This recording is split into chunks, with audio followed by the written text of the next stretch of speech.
I've never been student nominated for anything in my entire life, so I really appreciate this.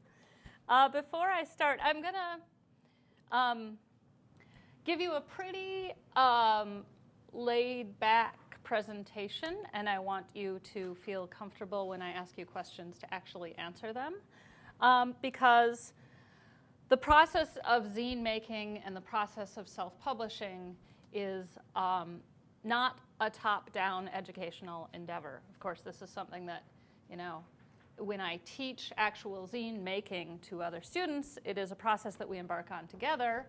And in a situation like this, guess what? We're all embarking on this at the same time right now.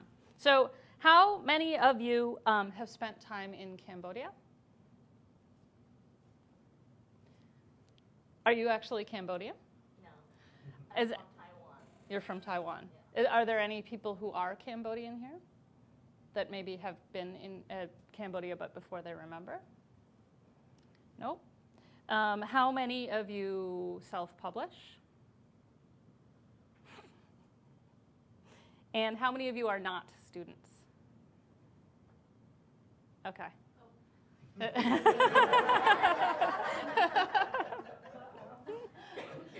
You're done learning. I've figured it all out now. So I come from the world of self-publishing, and I just recently was sent sort of my early works by my mom in a big cardboard box. And I've always held to be true that I started self-publishing when I was 15. And it turns out, no, I actually started when I was 11. So I'm revising this story now. I created a comic when I was 11 that contained a number of jokes about fleas landing on humongous stacks of pancakes. And none of them were funny. So I stopped doing it. And then shortly thereafter, created a fanzine called Anzine, which was a periodical devoted to the needs of people who shared my same first name. And so we ran features such as how to change your name to mine.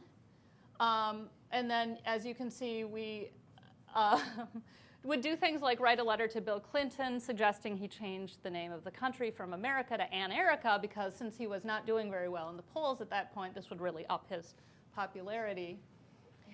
And then we had something called Ann Watch, where we just write about people named Ann that we sort of ran into on the street or while traveling. And then later we wrote a letter to the Amish suggesting that they also consider changing their names to the Anish, because people named Ann used computers and we got a lot more done. And thought maybe they would like to become a little bit more like us, but we never heard back from them. So in 2004, I moved back to Chicago. I'd been running the Comics Journal in Seattle through Fantagraphics Books. I'd been working in the comics industry for about 5 years at that point. And in 2004, I moved back to Chicago, and this was shortly after the release of Hey Kids, Buy This Book.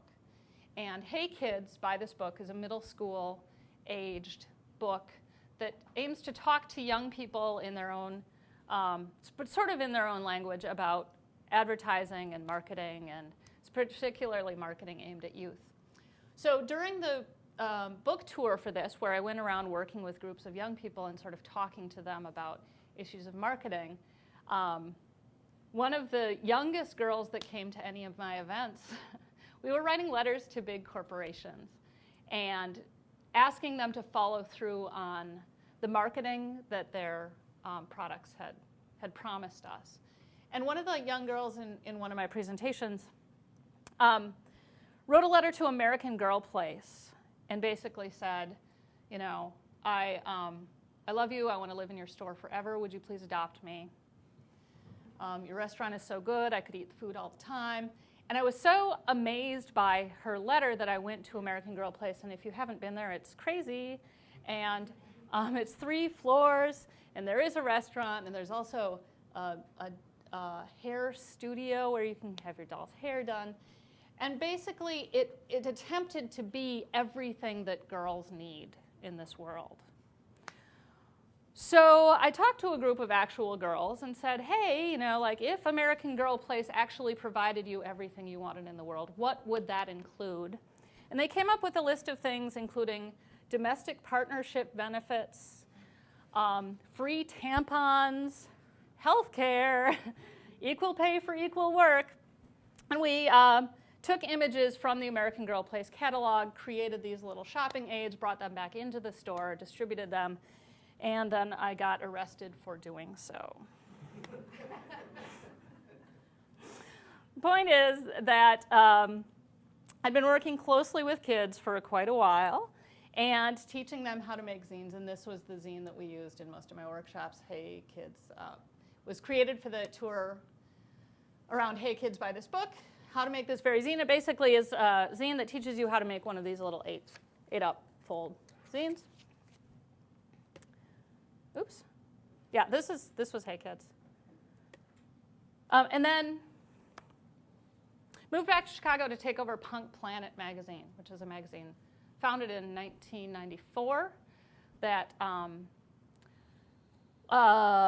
came out of the independent publishing ethos that I had been involved in for a long time. And when when we realized that Punk Planet was going to be shutting its doors, I wrote this book partially as a way of explaining why Punk Planet was no longer able to survive.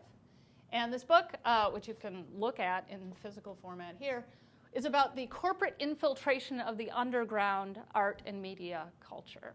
And it's about how messages change when big money and big aims and big branding get involved. So I wrote this book, and then shortly thereafter I was invited to Cambodia, which I'll get back to in a second. And then after I came back from Cambodia, Pamela Anderson was caught reading it in a bikini on her deck, which, if you're someone who writes about branding and the evils of corporate culture, is about the most disturbing thing that can happen to you. Nonetheless, it kept me laughing for a full week. So December 2007, Unmarketable was released in November. And in December, I was invited to go live at the Harpswell Foundation Dormitory and Leadership Center for University Women. When Punk Planet folded, I was upset that among the various reasons that we were unable to continue, two of the three reasons that we had to close our doors were because government policies had changed to make it more difficult for independent publications to survive in the United States, despite that we are supposed to have freedom of speech here, right? And a free press. So I started looking around the internet, and there's a lot of interesting stuff on there. So one of the things that I came across were other examples of what I call accidental censorship. When the government doesn't support a message, puts policies in place that end up impacting, cutting down, or shutting off that message, and then that message isn't allowed to be heard anymore. And this is exactly what ends up happening often in Cambodia. Now, this is the Harpswell Foundation dormitory, the first one. It is 3 stories. 36 young women live there. This is the entrance to it. When you approach, you are greeted by an armed guard and several lovely young women, my sisters. And this is one of their school meetings where they are actually in a leadership seminar. And they are chosen from around the country, mostly from the provinces, because when the dormitory system of Cambodia was rebuilt after years of civil war and the Khmer Rouge executions of all university-affiliated individuals, it was started to be rebuilt around 1992, which is the same time that ICE first appeared in Cambodia. And they neglected to build housing for students. And so what ended up happening was that in all of the universities, there were only boys. Now, the school had an open admissions policy that allowed young women or young men to actually enroll in school. But because boys were able to move to town and rent apartments or live in the monastery, those who lived outside of the big city at Phnom Penh were actually able to come and attend school. Young women are prohibited from doing both of these things, and so they just weren't able to enroll in very large numbers. So occasionally there would be some young women in the university system, but by far not nearly as many boys. So Alan Lightman, physicist and novelist, was touring one of these universities one day. Said, okay, this is great, but I want to see a co-ed classroom. I said, this is a co-ed classroom. And then he sort of pieced together that there was this reason why young women weren't in school there, because they didn't have a place to live. So he built this dormitory and then invited 36 young women from around the country to come and live there. This woman is Vana Po, and she is the manager of the dormitory, and she is actually delivering a speech here to the very first Parents' Day, where all the parents came and celebrated their daughters being in school. She runs the dormitory. She is in charge of the leadership talks, the weekly leadership seminars, and she also leads sort of civic engagement projects. And her hope is to bring a notion of gender equality to Cambodia. Her own background, interestingly enough, is in, she ran one of the first feminist organizations in Cambodia, working with Buddhist nuns. And she also ran an NGO that was charged with the task of keeping track of the numbers of arms that were available in the country. And just to give you an idea of the level of government infiltration of even fact-based NGOs, she received daily threats every day that she ran this organization for a year and a half, that she should lower the numbers of arms that she was reporting to the press were available in the country, or she should not talk about them at all. Now, in fact, that was her job, to talk about them. So for a year and a half, she would get these horrible, threatening phone calls and just laugh about them, but you can only do that for so long. So this is all of the girls in their school uniforms. And this is all the girls in their regular, happier attire. In January, the second dormitory is going to be built. It will house, I believe, 48 students. Now, the first dormitory was just finished in 2006. Those young women entered university at that time and will graduate shortly after this dormitory is built. The problem is that in the ensuing years, particularly starting in last September, the economy, I don't know if you guys heard about this. Isn't not doing very well. But in Cambodia, it was a particularly bad time because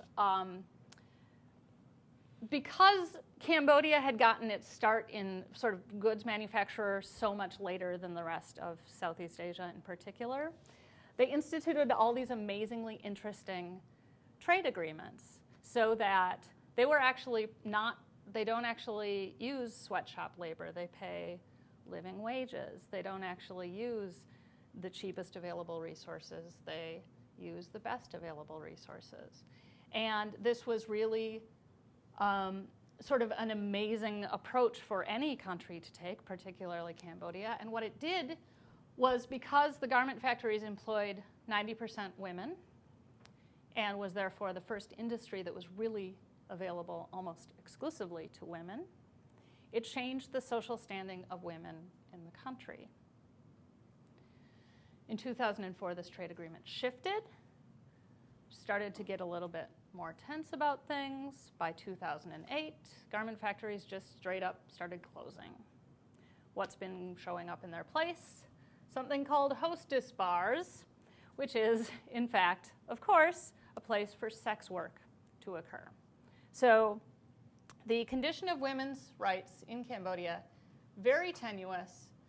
All of this is happening now. All of these women are about to graduate, and there's no jobs waiting for them. None. So that's the moment that we're in. Cambodia, 800 AD to today. I'll try to make this fast. So Cambodia, as we know, has, quite a history of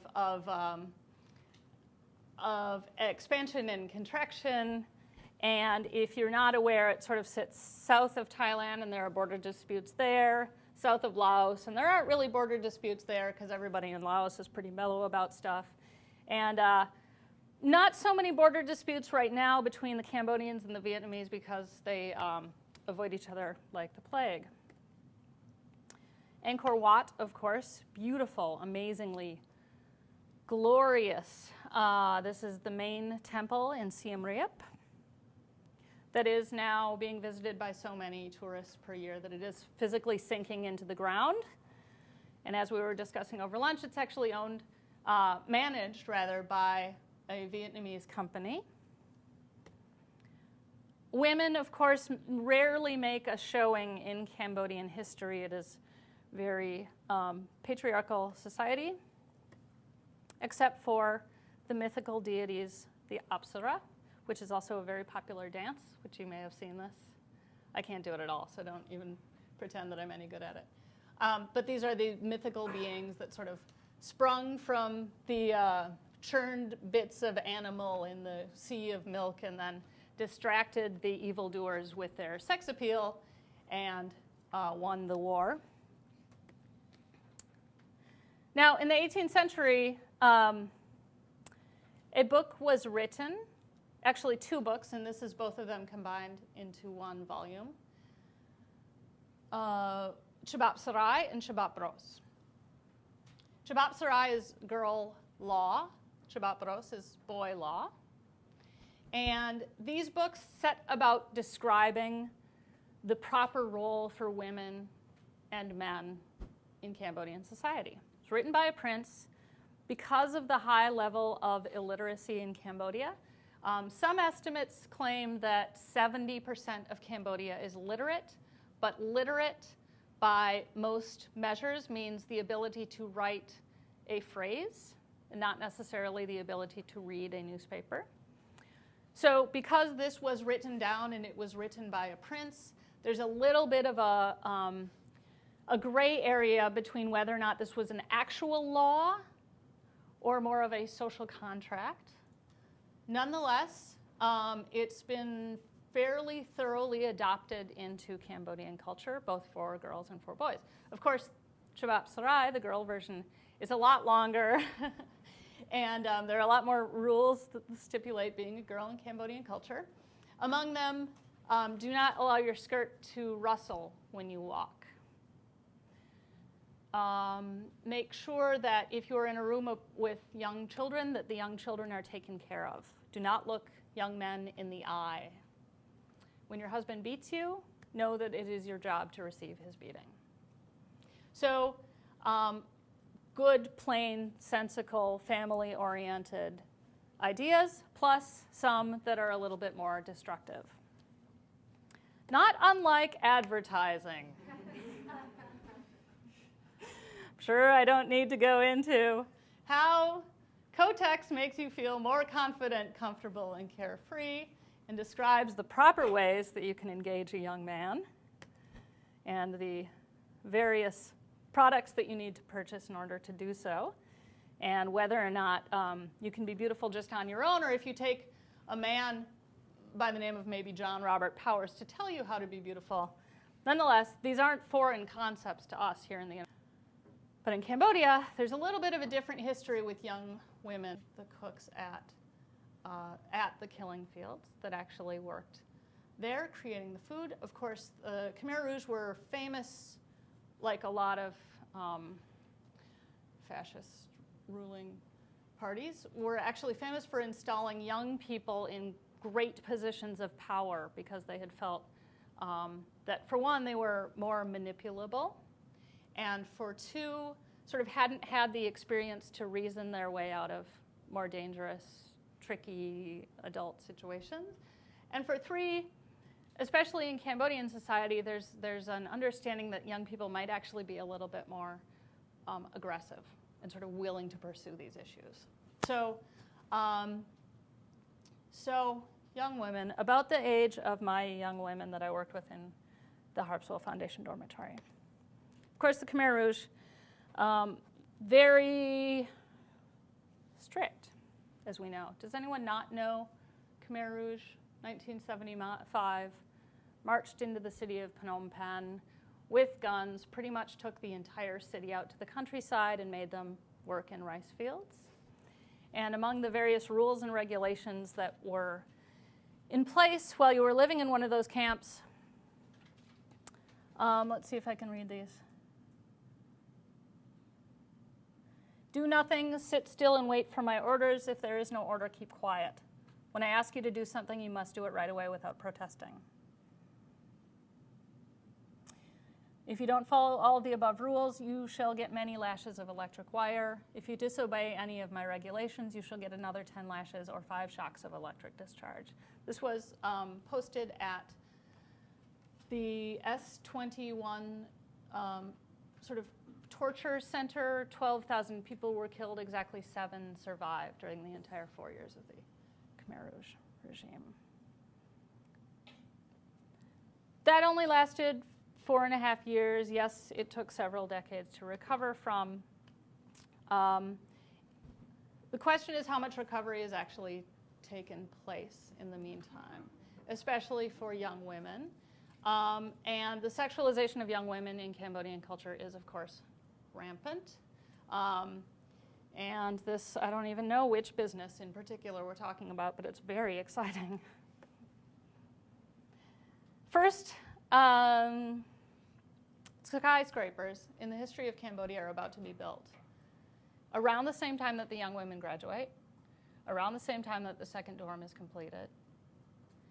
It is a 2-story, or a 2-building, 42-story, gold-colored monstrosity that sits in the middle of Phnom Penh, about 1.5 miles from the dorm, run by a South Korean company. Each of the luxury-style apartments cost between 196 and 72,000 times the average Cambodian worker's monthly salary. And none of that money is Cambodian. It is South Korean. It is not local. It is 30 stories taller than the next tallest building in Cambodia. Its slogan is a one-stop life that comes with the intelligent tower. And this is across the street from it. There's a process in Cambodia called land grabbing that's fascinating. It is a process by which you take the land of someone by walking onto it with a gun and claiming that it is yours. Because literacy isn't very high and because documents are often not created over land, it's a pretty rampant and easy way to actually accomplish your goals of getting land. And then often, unfortunately, a new structure that was built in Cambodia, and this is their main piece of furniture was this humongous bag of rice, and it was actually really comfortable. And this is the full picture of the full family that lives in that room that we just saw. So this in contrast, of course, to Gold Tower 42, the one-stop life that comes with intelligent tower, which will be built on the blue spot, and then the dorm is right just south of it. Now, the other issue with Cambodia is copyright. This is a place that you can go if you want to get some new music to copy it from the person who runs this bar's CD collection, which, as you may know, if you know anything about copyright, is totally illegal. Nonetheless, it's sort of rampant practice. This is also the local 720, which is a convenience store that you can go to purchase Slurpees or Snickers. And then there's the Big Burger, where you can get your burger. So the point is that copyright issues in Cambodia, copyright law was actually written in 2003. It has not yet been passed. But nonetheless, someone has sort of figured it all out and put it down on paper. But copyright and the notions that define intellectual property haven't really become a big issue in Cambodia. And if you make zines, you probably already know that that was just fine with me, because we don't really worry about copyright. Also, in young women's culture in Cambodia, there is this strong history of self-publishing. And so what the young women do is they make these really elaborate books, and they just draw in them just painstakingly, sometimes for years, and then will give them to their best friends. And this is a drawing of one young woman's future dreams for her best friend, which include, of course, a sunset and a boyfriend, because there's always the boyfriend. There's always this amazing romance. And then they'll sort of integrate photographs and drawings and text into all these things, which, again, coming from sort of a comic book self-publishing history was just really exciting. But this is sort of the store. This is the bookstore. And you'll notice that these are all paperback, fairly flexible, flimsy. A lot of the books are actually just given different covers. And so there isn't necessarily a ton of attention paid to the content versus the cover. There's a lot of game books, and a lot of Cambodian publishing revolves around the printing of long lists of maxims and aphorisms that proclaim various truths about the world. So this is sort of the history of literature in Cambodia and the ideas of copyright, all of which hinged in some way on the project that I would be doing, which basically, again, was going to teach 32 at the time young women about self-publishing in a country, unfortunately, where most journalists, 56% of journalists had actually already received physical threats during the same year that I went, received physical threats for doing their job, which is printing facts, or had self-censored, 100% had self-censored themselves in some way or another. At least 3 journalists had been killed by the time that I arrived, and there was some question about whether or not they'd been killed for work that they had been done, or whether or not it was just sort of a coincidence. Nonetheless, Cambodia claims to be a democracy. Cambodia claims that there are 4 different kinds of democracy. There is, my translation is a little bit lost, but there's essentially, there's true democracy, there's fake democracy, there's, stupid democracy, and then there's American democracy, which is the worst kind and doesn't have anything to do with democracy at all, which I don't have a lot of argument against. But true democracy is the Cambodian way of democracy. And in the Cambodian system, this does include heavy government suppression of information. So my project was to go there and see if I could get 32 young Cambodian women to make zines. The other trick about Cambodia at this time is that there had been a baby boom in the around the time that ICE came to the country. And at this point, half of the country, 51% of the country, was under the age of 21. Khmer Rouge regime not taught in schools, partially because the current prime minister has ties to the Khmer Rouge. Also because their parents lived through the Khmer Rouge regime and don't necessarily want to talk about it anymore because it is painful and frustrating and sad. So essentially, half the country doesn't have any idea that the Khmer Rouge happened. So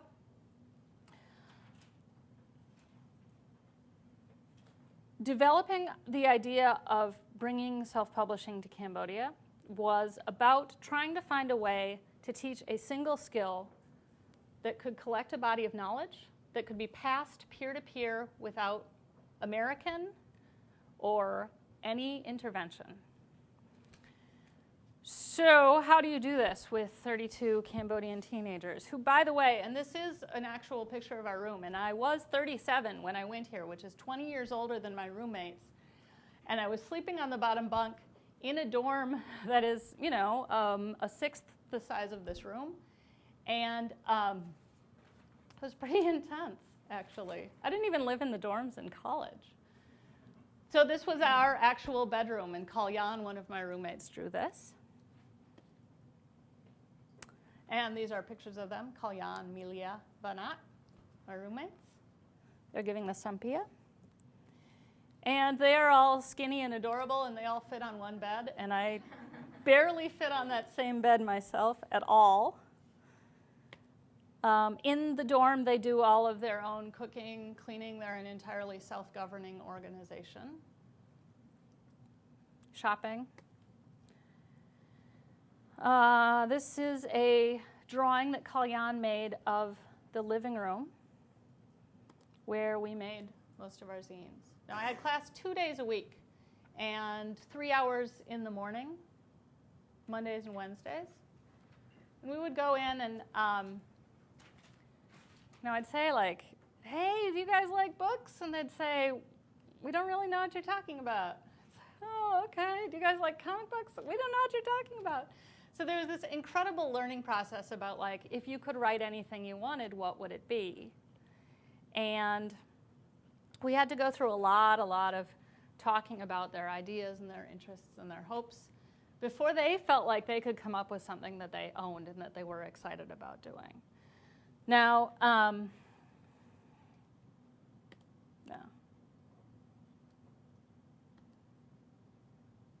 So these are young women that are taught to write through the process of rote memorization. So if I were teaching in a Cambodian classroom, I would be saying to you, you know, I would write a phrase on the board, and I would repeat it out loud, and you would be copying it into your book 100 times maybe, and that's how you would learn English. They're also taught, for the most part, not to draw. One of my young students, Meng Hun, was actually awarded all of these prizes in her early years. I believe first and second grade, she won all of these drawing prizes. And then it was pretty much considered a waste of time thereafter, and she wasn't allowed to draw any further. Went into the sciences and is now, of course, like a brilliant science student, and thank goodness she didn't waste all of her time drawing. But so when they were given this opportunity to draw whatever they wanted, there was this like blank moment of, but I don't even know where to start. I don't have any idea what to do.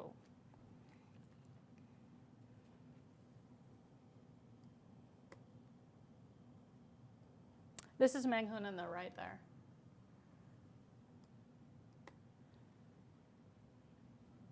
So they drew their hopes and dreams.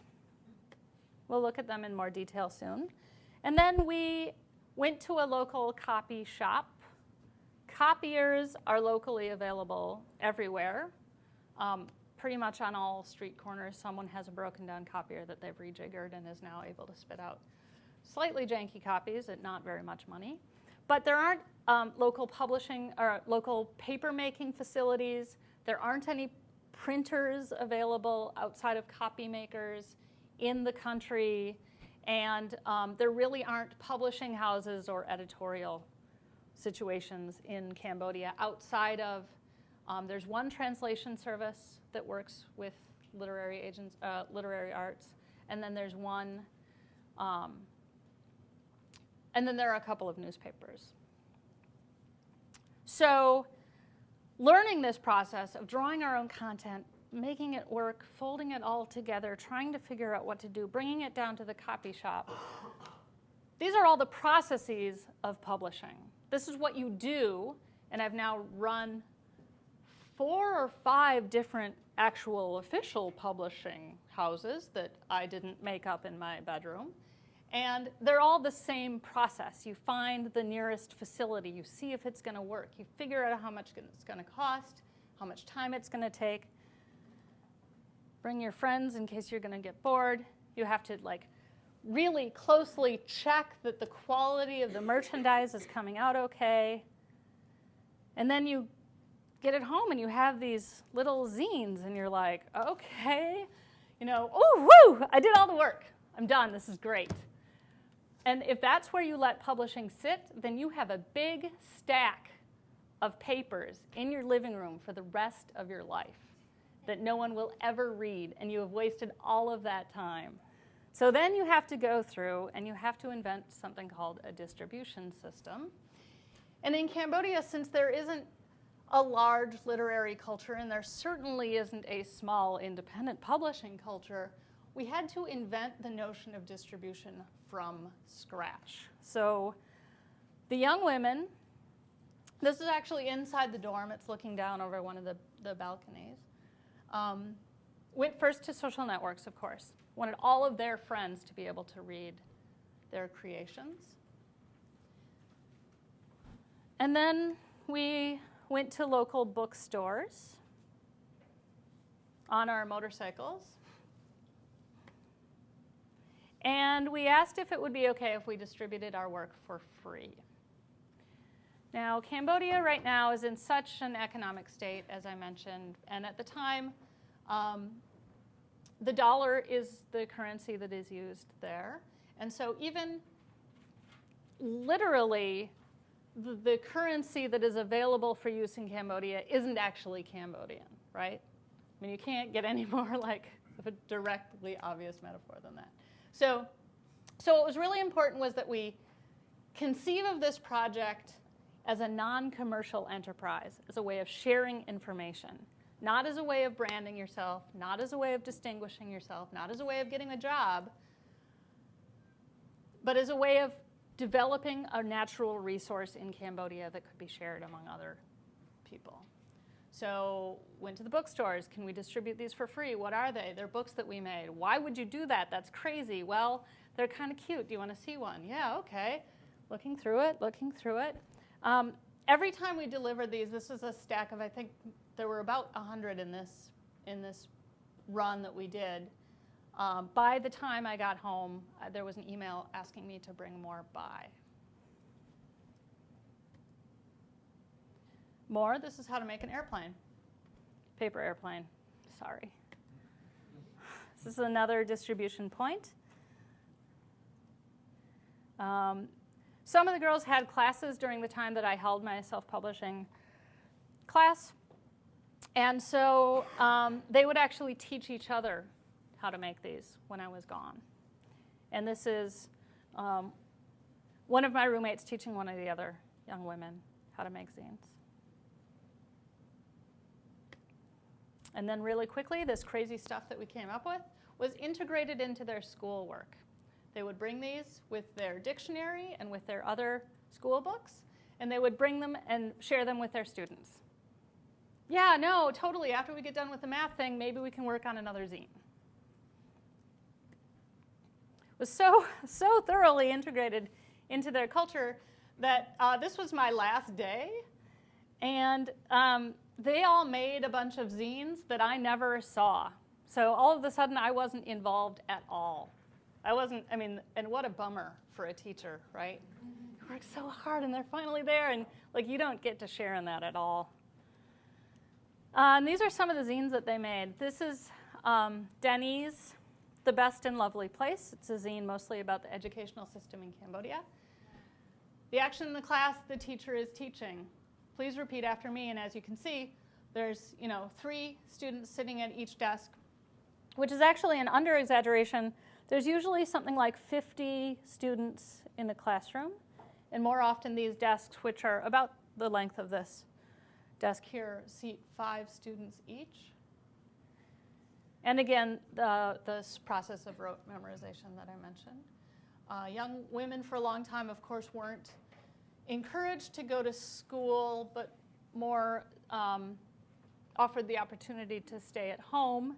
When finally there started to be some popular discussion that maybe girls should get an education.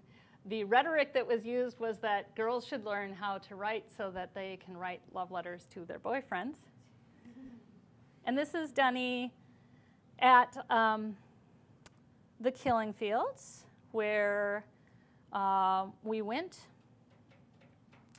Denny had grown up in a family that didn't talk about the Khmer Rouge at all, but was living, her house pretty much was on the back side of another killing field in her province. And for fun, she used to go into the back and she would dig in the yard and she would dig up bones. And she didn't know why until we came to the killing field where there are still mass graves, still bones actually in the ground. And it clicked together for her. And she realized that there was this entire part of her history that she hadn't had access to before this, which we'll get back to in a minute. Savri wrote and translated and wrote a history of Phnom Penh from a textbook, which would be the first translation of the history of Phnom Penh into English in the world. This is a 17-year-old girl who did this after hours, on her own time, in a self-published zine that she then also illustrated. And also, again, she was one of the last students to complete her zine because I didn't realize she was making this translation every night after school. And again, she created it, she copied it, she distributed it, and I never got one. This is Savri trying a brownie for the first time. She likes it. She was on my distribution team, and actually now is the one sort of in charge there of making sure that the distribution process continues. One of the topics for zines when we were trying to figure out what do we want people to know about us? What would be worth reading about Cambodia? You are the future young leaders of Cambodia. What do you want people to know about where you're from? A lot of them decided to actually inscribe, like Savri did, the history of their towns and the mythology that went into their towns.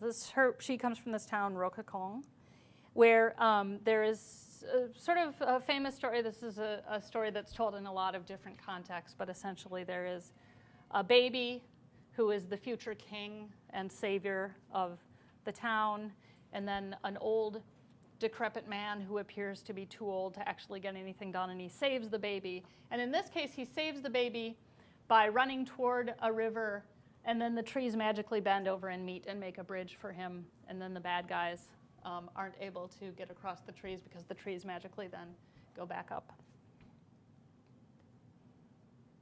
Meng Hoon, my student who was not able to draw for several years, drew a series of landscapes and then didn't really stop drawing and is actually now, perhaps unfortunately, supplementing her 2 different degree programs with art classes. This is Meng Hoon on the left.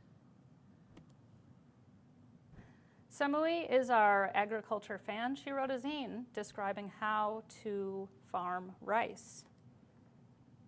This is Samui. Lahieng's Holly Cambodia.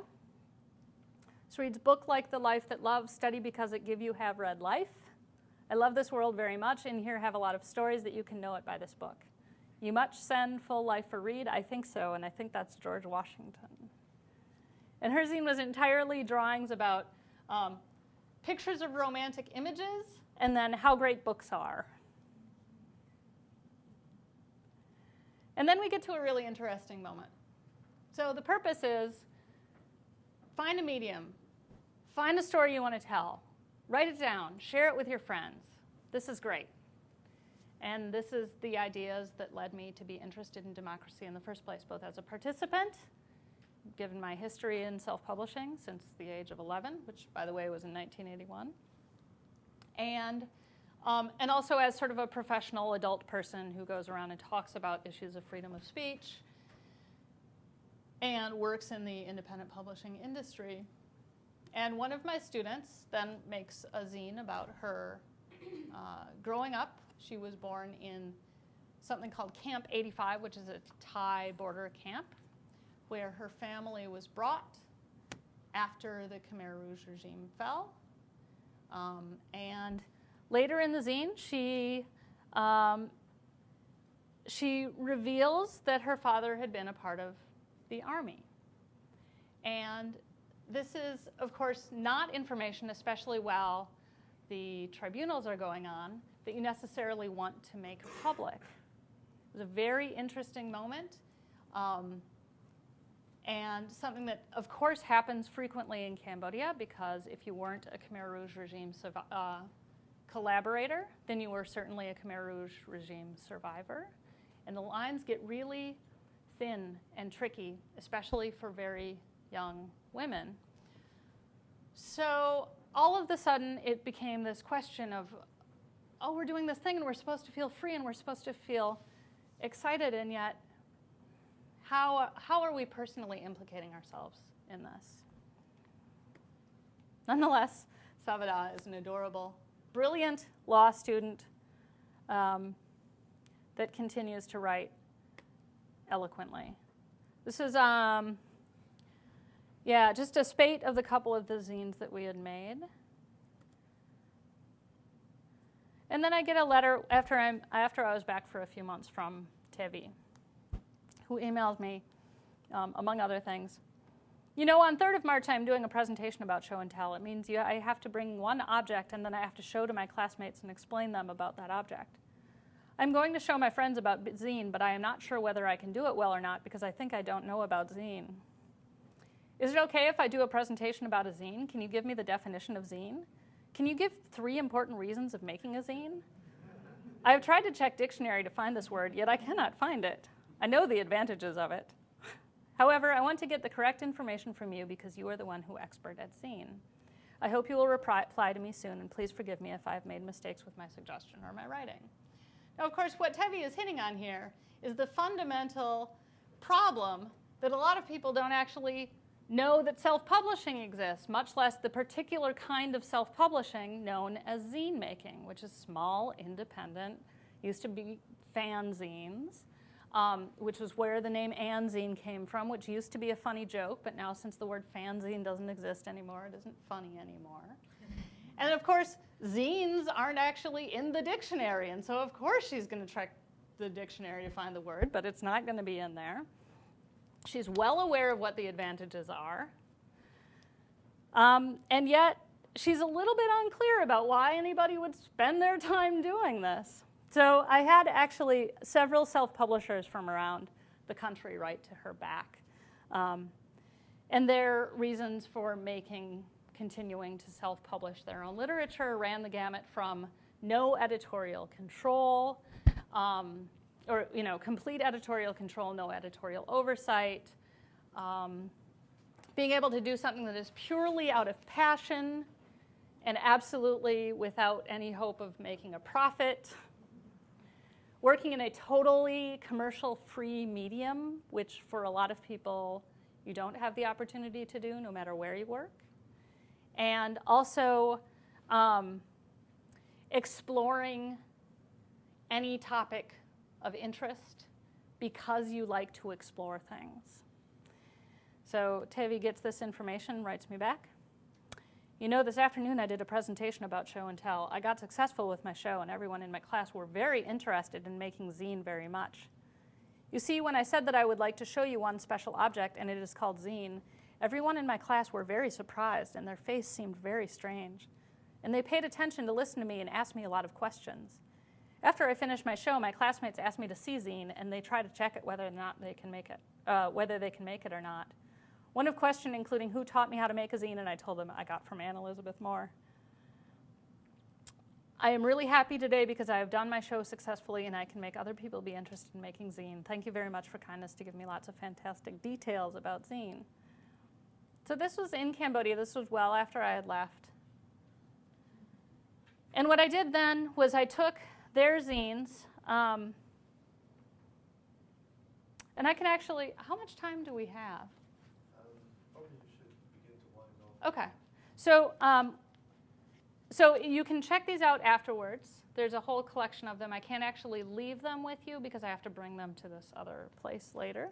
But essentially took their zines to various other communities within the United States where there are similar issues about freedom of expression and young people's rights to create or influence the media.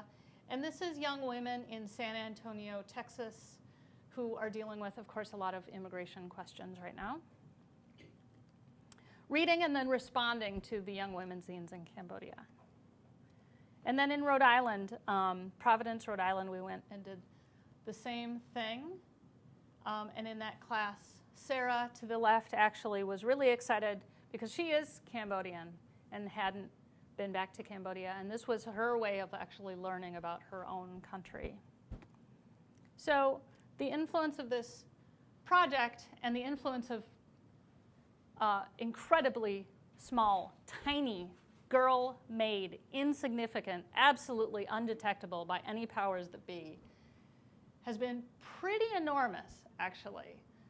So I go and I bring this one piece of paper with me, how to make this very zine.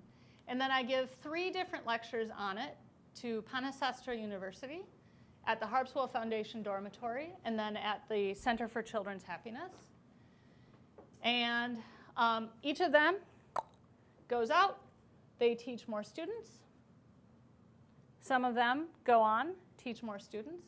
And in the end, what do we have? We have students from literally across the world receiving, responding to, and participating in media that has no governmental restrictions on it.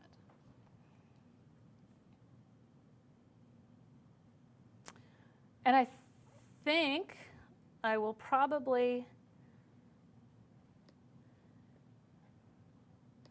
end there. If you need more information or want to download how to make this very zine in English, Khmer, Spanish, German, Arabic, Turkish, Russian, or Greek, you can visit AnnElizabethMoore.com. If you speak languages that are other than that, please let me know, and I will send you the blank version. You can fill it out, and I will make it available on my website. And are there any questions?